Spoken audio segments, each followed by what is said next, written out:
3 days later, the university auditorium was filled with an unusual mix of beings. The three alien students sat in the front row, still processing everything they had learned. Behind them were various Earth officials, university staff, and a small group of human military personnel in formal uniforms. On the other side of the room sat the Galactic Council representatives, 7 beings from different species, each wearing the formal blue robes of their office. Their leader, High Commander Drell, was a tall, thin being with pale skin and large eyes that seemed to take in everything at once. Admiral Vornthal stood at the podium, his 4 arms positioned in the formal gesture of official testimony. 20 years ago, I recommended that humans be classified as a Class X prohibited military zone, he said, his voice carrying through the hushed room.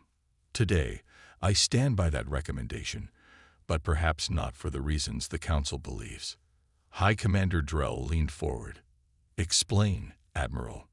Vornthal gestured to the 3 alien students. These young scholars have completed what may be the most important academic work on humans since our first contact. Their thesis reveals something we missed in our original assessment. Zixer, Eloria, and Krug exchanged nervous glances. Their thesis wasn't even complete yet. The Nevada incident proved humans were dangerous in combat, Vornthal continued. But we misunderstood why. We thought they were too aggressive, too unpredictable to be trusted in galactic conflicts. John Miller stood up from his seat. With respect, Admiral, that's not entirely wrong. We can be both of those things. Yes, Vornthal agreed, but that's not why I recommended the prohibition. He turned back to the Council representatives. I recommended it because I realized what would happen if humans fought as our allies rather than our enemies. High Commander Drell's large eyes blinked slowly. Clarify this point. Admiral, any faction that successfully recruited humans would gain an overwhelming advantage, Vornthal explained. Their adaptability, their willingness to try unconventional approaches, their extreme loyalty to their allies, these qualities would destabilize the careful balance of power we've maintained for thousands of years. Susan Carter stepped forward to stand beside John. In other words, you didn't ban us because you feared us as enemies. You banned us because you feared us as allies. Precisely, Vornthal said. The Confederation has maintained peace through predictability. Humans are anything but predictable. High Commander Drell stood, his tall frame towering over the other council members. The original classification was a compromise. Many wanted humans quarantined completely, not just from military operations. And now, Eloria asked, her luminous form pulsing with curiosity. Now we face new threats from beyond Confederation space, Drell said. The Council is reconsidering whether human creativity might be an asset rather than a liability. John shook his head. We're not mercenaries for hire. We fight to protect, not to conquer. Which is exactly why some want your help, Drell replied. And why others still fear your involvement. The 3 alien students listened as the discussion continued. After nearly an hour, Zixer leaned toward his friends. I think we have our conclusion, he whispered. The human paradox. Krug nodded, his crystalline form reflecting the lights. The physically weakest intelligent species might be the most formidable warriors in the galaxy, precisely because they evolved without natural weapons or defenses, forcing them to become masters of improvisation, cooperation, and adaptation, Eloria added. When the formal meeting ended, High Commander Drell approached the 3 students. Your thesis has caused quite a stir in academic and political circles. We were just seeking the truth, Zixer said. Truth is rarely simple, especially with humans involved. Drell replied. Your work will help shape Confederation policy for years to come. As they left the auditorium, John Miller caught up with them. So, did you find what you were looking for? Eloria's form brightened. We found something more interesting. A species classified as dangerous not because they're feared as enemies, but because they're valued too much as allies. John smiled slightly. Just remember one thing about us humans.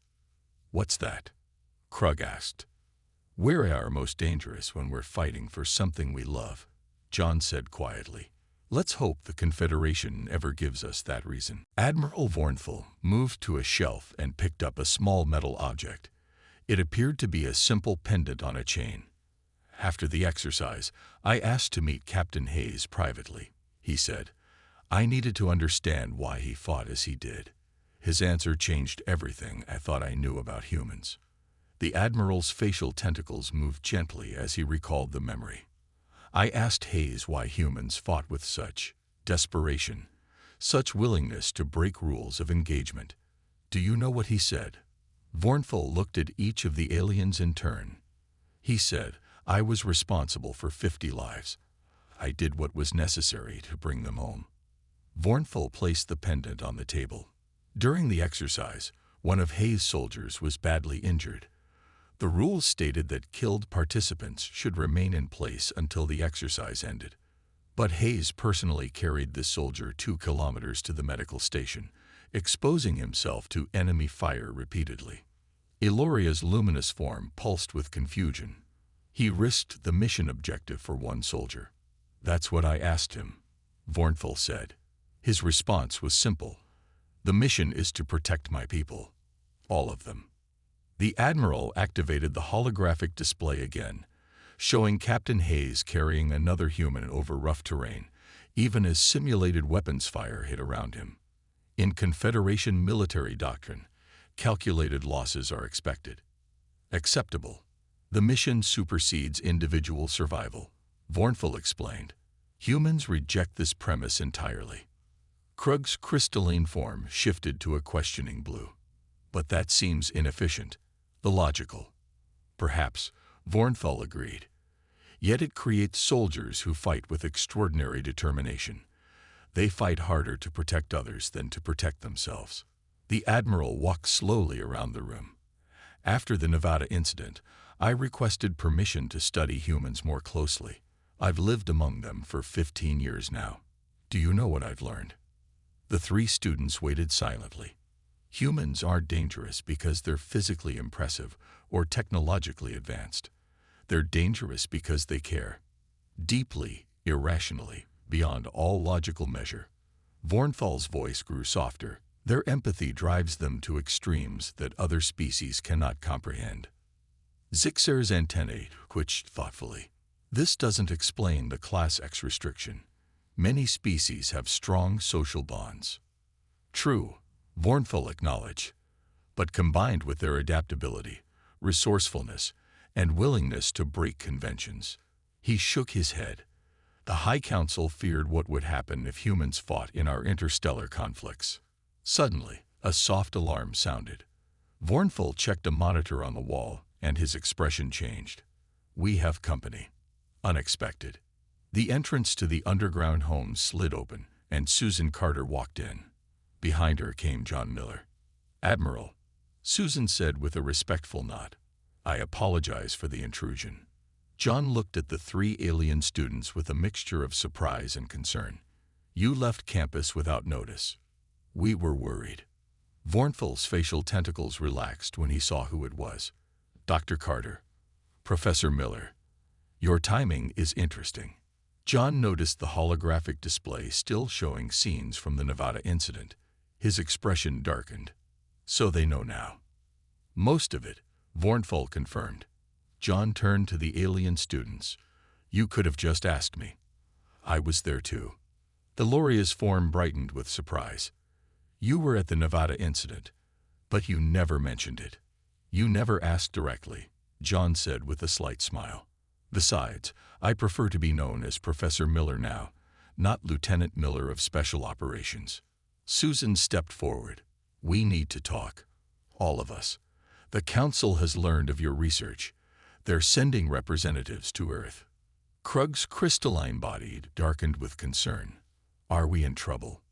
"Not exactly," Susan replied. "But things are about to get complicated.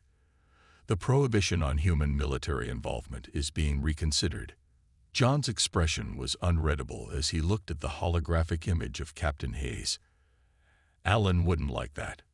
He never wanted us to fight their wars." Who was he to you? Zix-R asked quietly. My commanding officer, John replied. My friend, and my father-in-law. Alaska was colder than Minnesota, with snow-covered mountains stretching as far as they could see. Their small shuttle landed on a flat patch of ground near a forest of tall green trees. The coordinates had led them to a seemingly empty wilderness. Are we in the right place? Zix-R asked, his breath forming small clouds in the cold air. His environmental suit was working hard to keep his body at the right temperature. Krug scanned the area, his crystalline body reflecting the bright snow. The coordinates match exactly. The Admiral's home should be right here. Hilaria floated slightly above the snow, her luminous form pulsing as she concentrated. I sense a structure. Below us. Following her guidance, they found a small metal panel hidden beneath the snow. When Krug pressed his hand against it, a section of the ground slid open, revealing a stairway leading down. Clever, Zix-R commented. Undetectable from orbit. The stairway led to a large underground home, warm and well-lit. The walls were lined with books and strange objects the aliens recognized as human artifacts. In the center of the main room stood a tall, blue-skinned figure with 4 arms and facial tentacles that marked him as a Dorjan, one of the oldest species in the Confederation. Admiral Vornful, Hilaria said respectfully. The Admiral nodded. Young scholars. Dr. Carter informed me of your visit. His voice was deep and melodic, typical of his species. You seek knowledge about the Nevada incident. Yes, Krug confirmed. For our research on human military classification. Vornful gestured for them to sit on specially designed furniture that accommodated their different body types. Are you aware that your research could be considered problematic by certain elements in the Confederation government? We are pursuing academic truth, Zix-R said, trying to sound confident. Truth, Vornful repeated with a sound that might have been a laugh. Let me share some truth with you. He activated a holographic display in the center of the room. 20 years ago, the Confederation was evaluating Earth for membership. Standard procedure includes a military capability assessment. The display showed a desert landscape that the aliens assumed was Nevada. We arranged a controlled exercise. Vornful continued. 50 human soldiers with limited technology against 500 of the Confederation's finest warriors. The humans were led by Captain Alan Hayes. The image showed a human male in a sand-colored uniform, with a serious face and short brown hair. We expected them to surrender when they saw our numbers, Vornful said. Any rational species would recognize the hopelessness of such odds. His facial tentacles curled in what appeared to be embarrassment or discomfort. Instead, Captain Hayes divided his forces into small teams. They used the terrain, set traps, employed psychological tactics. They fought in ways that violated every principle of honorable combat in the Confederation Code. The display showed scenes from the exercise. Human soldiers hiding in the sand, creating distractions, attacking from unexpected angles, disappearing and reappearing elsewhere. By the end of the first day, they had eliminated nearly 200 of our forces, while losing only 7 of their own, Vornful said. We were shocked. The 3 alien students watched in silence as the scenes played out. On the second day, we deploy our advanced technology, thinking it would end quickly, Vornful continued. The humans adapted immediately. They captured some of our weapons and turned them against us.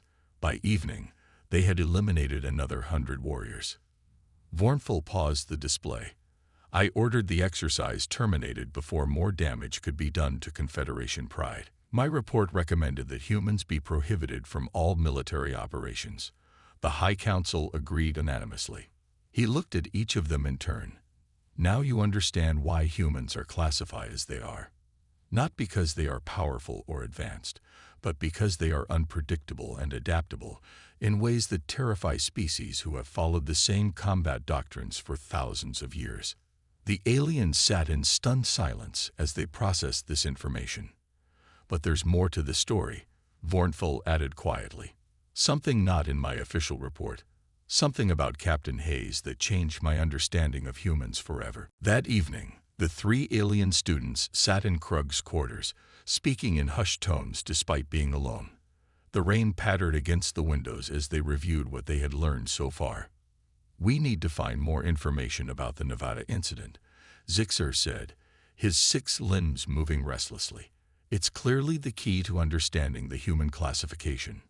Eloria's glow dimmed thoughtfully. Dr. Carter was there. She might tell us more if we approach her carefully.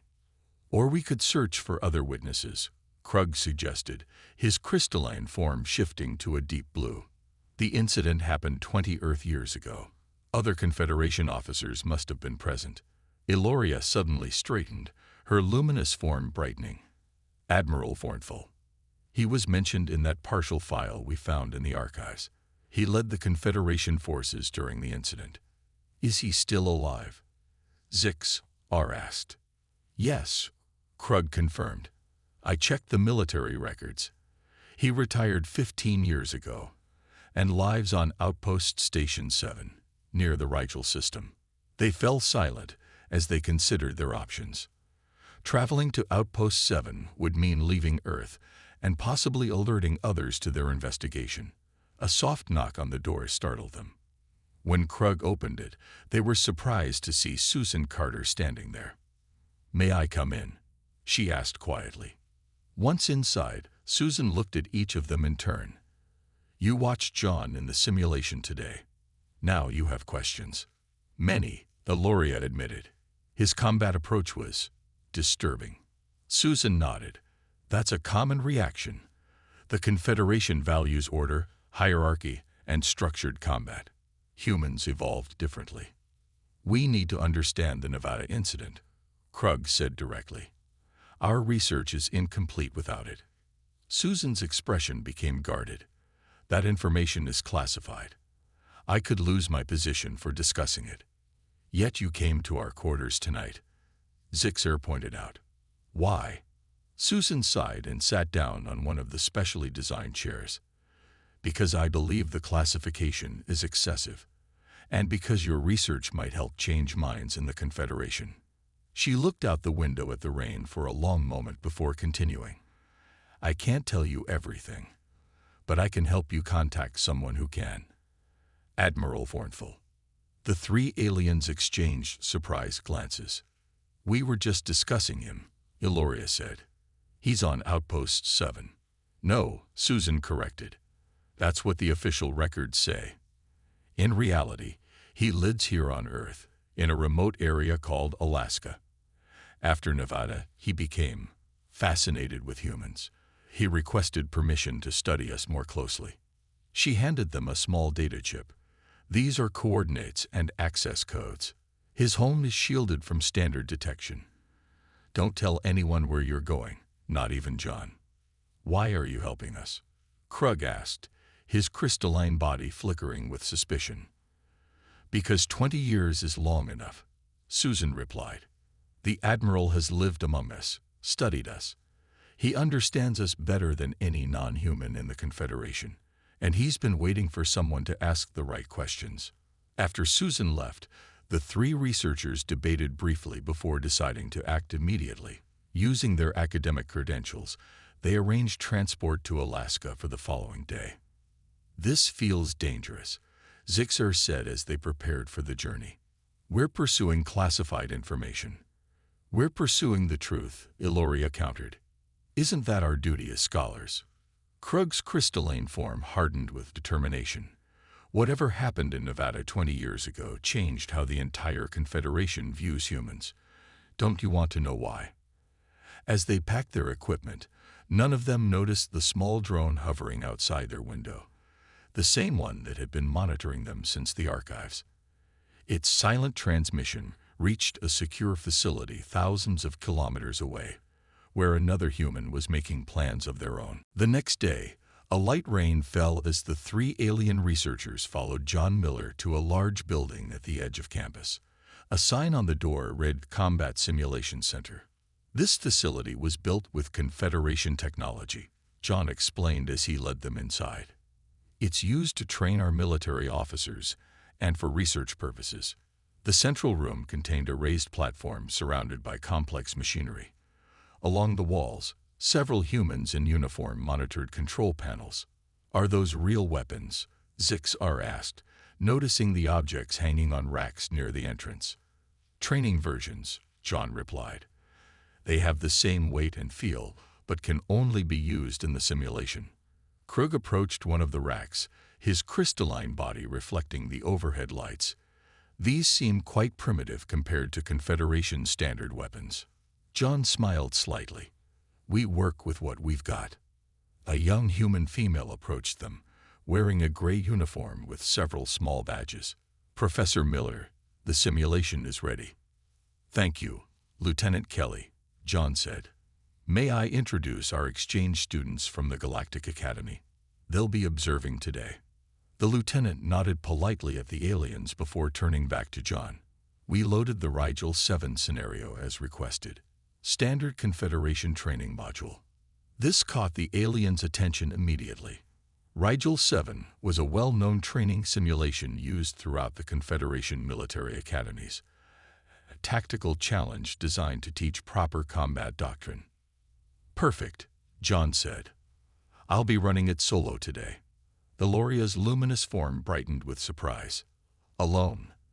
"The Rigel 7 simulation is designed for a squad of at least 5 trained officers."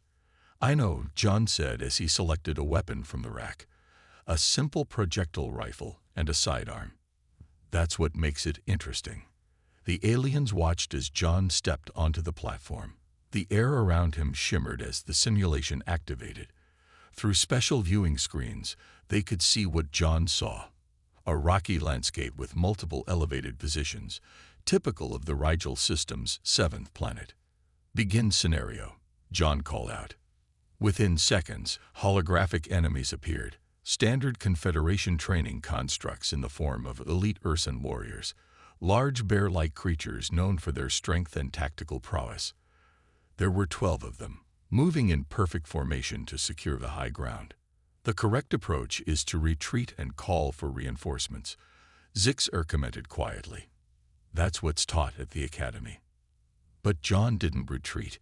Instead, he moved quickly behind a rock formation, studied the enemy positions for exactly 7 seconds, then began to move in a pattern that seemed entirely random to the watching aliens. What happened next stunned them into silence. John didn't engage the enemies directly. He used the terrain to separate them, setting traps by deliberately exposing himself briefly, then disappearing before they could target him effectively. He created distractions, used the environment as a weapon, and systematically isolated and eliminated the enemies one by one.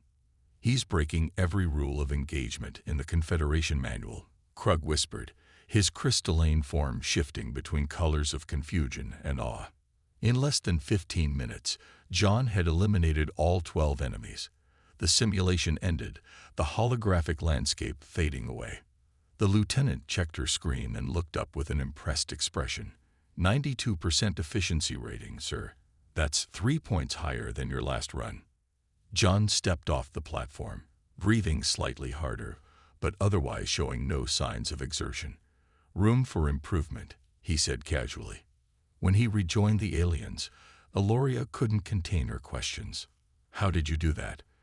Those tactics aren't in any Confederation military doctrine." "No, they wouldn't be," John agreed. "I just applied basic human guerrilla warfare concepts. Nothing special." "Nothing special." Zixar's compound eyes seemed to expand in disbelief. "You just defeated an elite squad using methods that would be considered dishonorable in Confederation terms." John looked at them thoughtfully. "Effectiveness matters more than honor when your species has no natural defenses. We had to learn that lesson early in our evolution." As they left the simulation center, the aliens remained unusually quiet, each processing what they had witnessed. "I think," Krug finally said, "we're beginning to understand the Nevada incident." The lecture hall fell silent as Professor John Miller clicked to the next slide. Images of devastation filled the large screen. Cities reduced to rubble, vast battlefields covered with small dots that Zixar realized with horror were human bodies. World War II resulted in approximately 75 million deaths over 6 years, John explained to the class of 30 human students. It remains one of the deadliest conflicts in our history. Sitting at the back of the room, the three alien researchers exchanged uneasy glances. This was their third day attending John's military history course, and each session left them more disturbed than the last. Their own species, Krug whispered, his crystalline body dulled to a muted gray. They did this to their own species. Most wars in the Confederation happened between different species, rarely within the same biological group. The level of intra-species violence in human history was shocking to the galactic visitors. After class, the three followed John to his office for their scheduled interview. "You seemed troubled during the lecture," John noted as he closed the door behind them. Eloria's luminous form flickered slightly. "We find it difficult to understand the scale of violence in your history."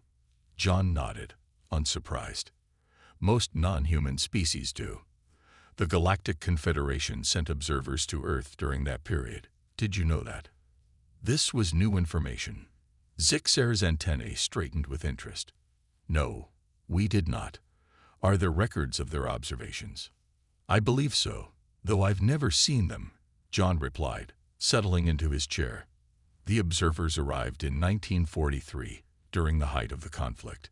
They maintained strict non-interference protocols while studying us." "Were these observers the ones who recommended Earth's quarantine?"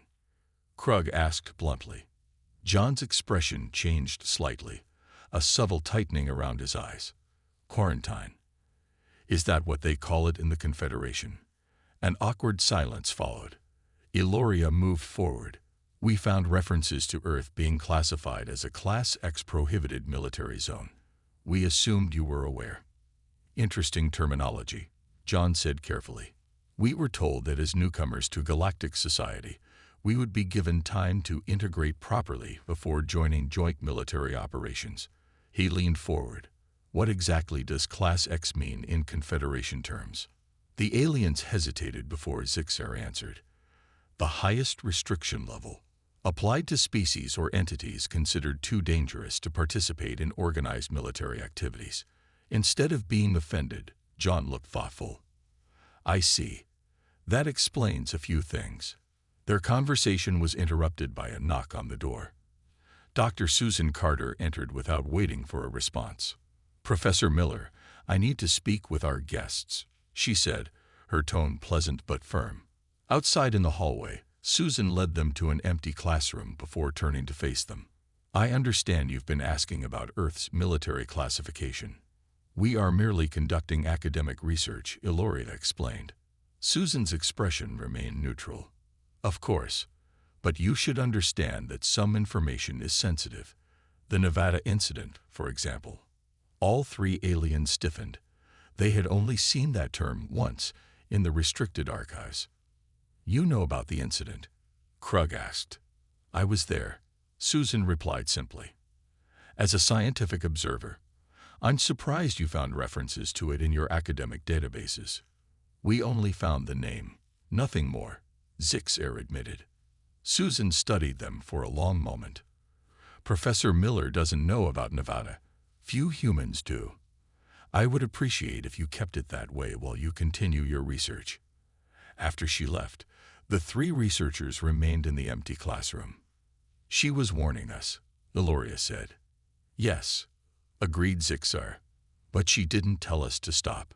Krug's crystalline body shimmered with determination. "Tomorrow Miller is demonstrating a military training exercise.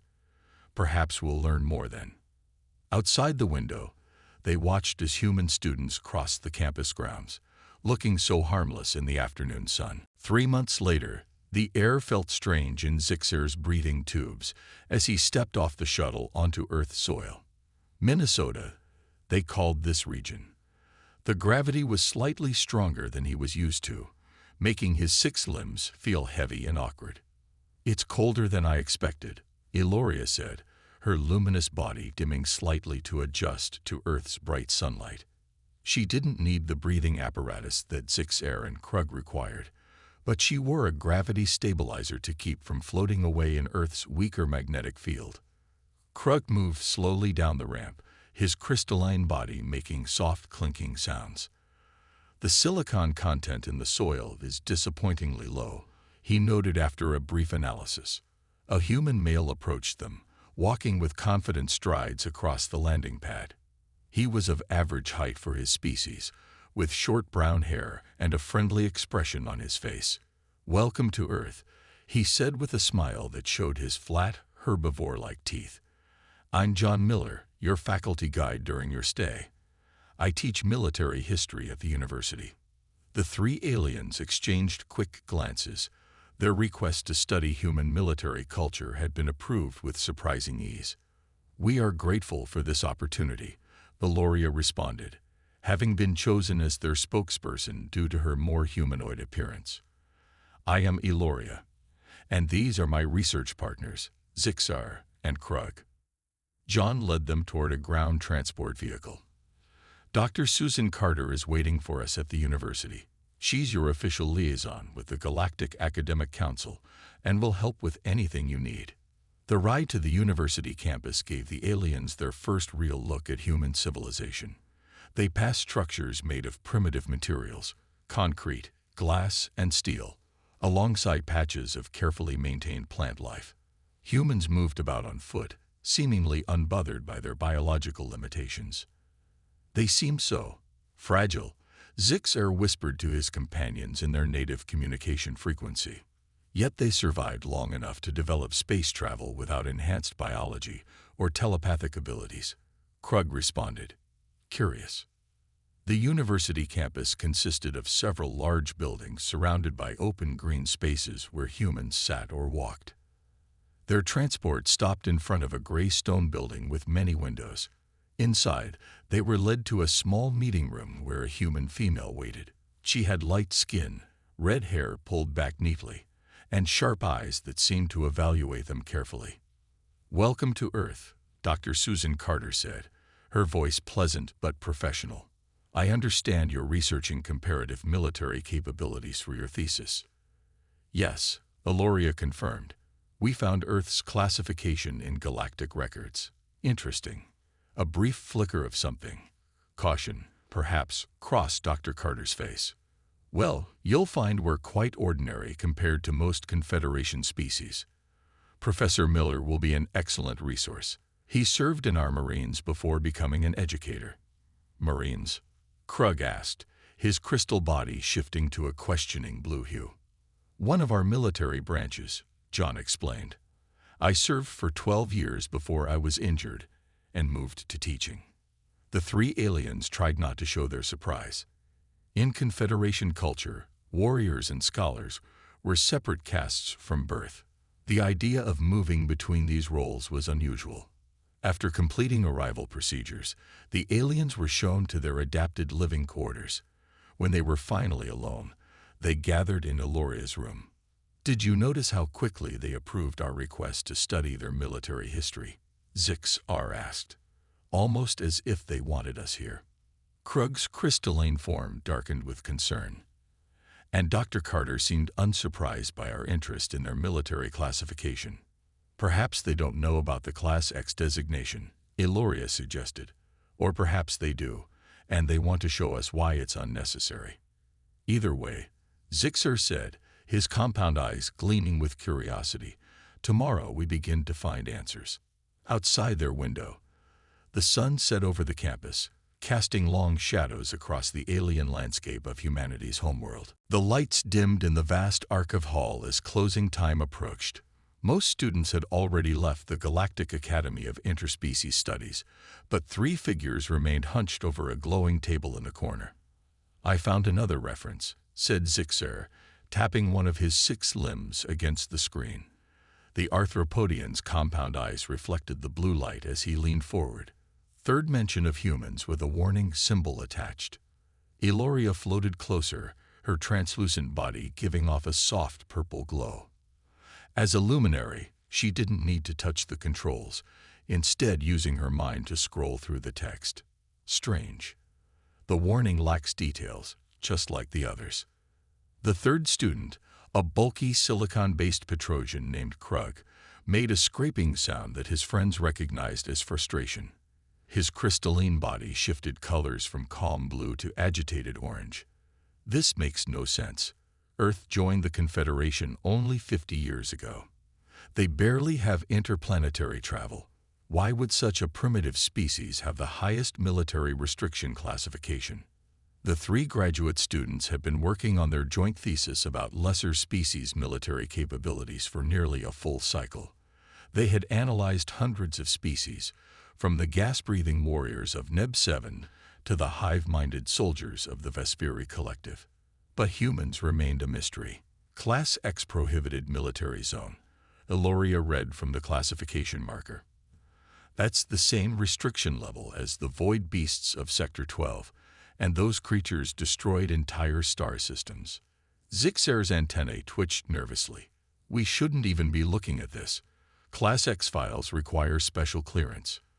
We have academic clearance, Krug reminded him, clicking his crystalline fingers against the table. Our thesis advisor approved our research into all non-dominant species military capabilities. But the system keeps blocking access to the actual files, Eloria said. We only find these vague references and warnings. The hall's lights flashed, signaling 5 minutes until the archives would close. Around them, the massive rooms stretched in all directions, filled with the accumulated knowledge of over 10,000 years of galactic civilization.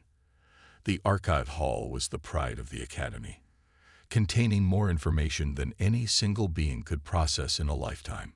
Wait, look at this, Zixer suddenly whispered, his voice dropping even though no one else was nearby. I found a report summary, something called the Nevada Incident from 20 Earth years ago. Eloria and Krug moved closer as Zixer read aloud.